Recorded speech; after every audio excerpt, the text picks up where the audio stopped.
is not light. Come this way. All right, some more. Keep coming. All right, 1 second.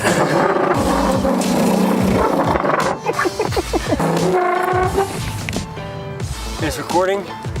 Perfect. It looks like this is tilted. Looks like I'm fired. Arrested! Looks like we made it.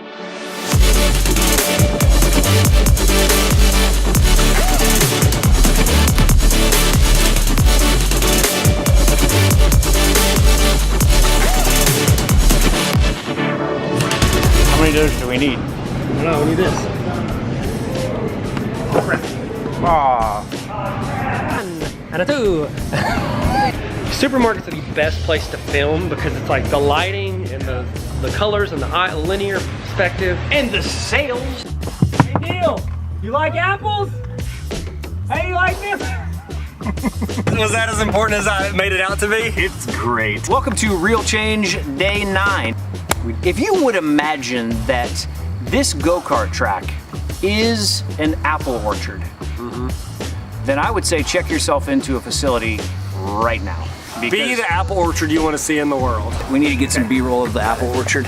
And I want to show you my crib. It's an apple orchard. Look at this. Oh my gosh. We got all these apples. Oh man, these apples. This is a Lamborghini apple, boy. Training every day for these apple orchards.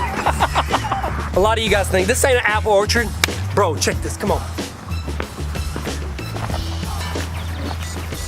What do you call this? What?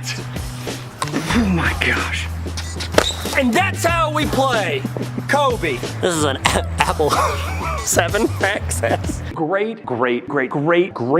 really awesome. Okay, oh no, you did not let it hit the lens. Can we fix that in post? Yeah, I think you can definitely put a tree right here. We are still talking about the fruit of the tree of the knowledge of good and evil. A lot of people think it is an apple, and it's not. It's not just fruit. It's not just the act of eating an apple. Yeah, there's a whole lot more than that. Actually, here, I'm gonna look at it here. Yeah, and I got an apple.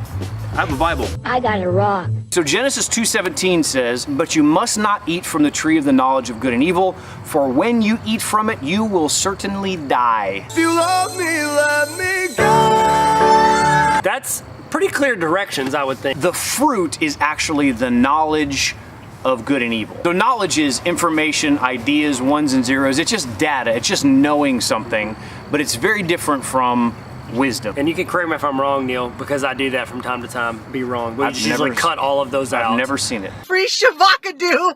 Free Shavakadu! Like, you know, you think of like a child's innocence, how it's like all is good, and they don't know anything other than that. And it's like when you take a bite of that apple, when you step into that realm, you are stepping out of that innocence. Hosea 4:6. Okay, so God's not saying, why am I leaning in like this? I don't know. So God isn't saying that like knowledge is bad.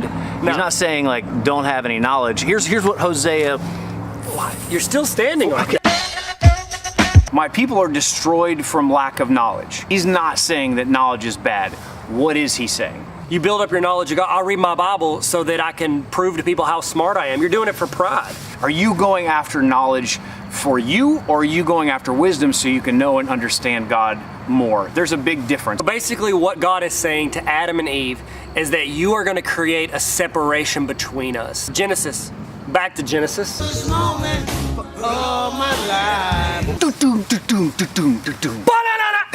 He, talking about Jesus, is the key that opens all the hidden treasures of God's wisdom and knowledge. This is the difference between knowledge and wisdom. Think of it as an apple.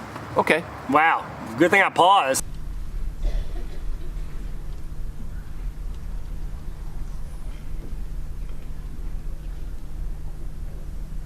This is knowledge right here. It's knowledge. This is an apple.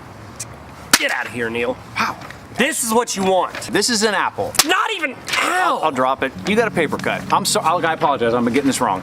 This is an apple. And I want you to understand. That's not an apple! Oh gosh, okay. Oh, this is all knowledge. This, just because this is right, is it? No, like this is still knowledge. This has nothing to do, are you gonna hit it out of my hand or? Just a little flickeroo.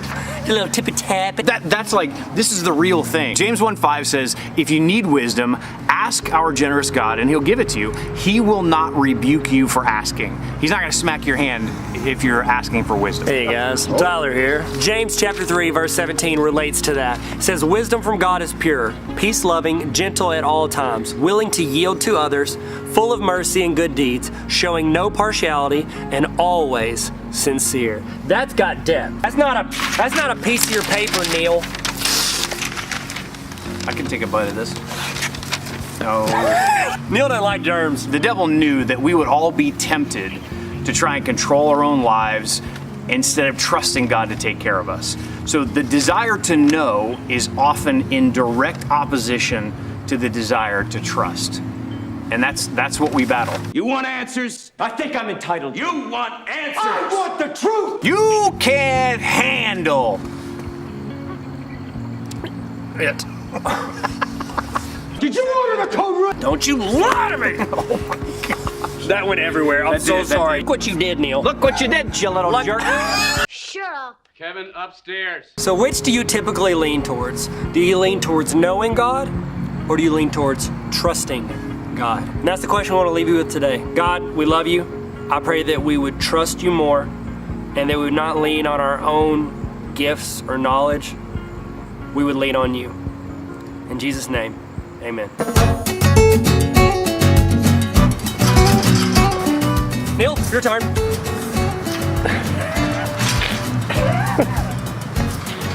It's good, Neil. I'm 50! Look what you did, you little jerk.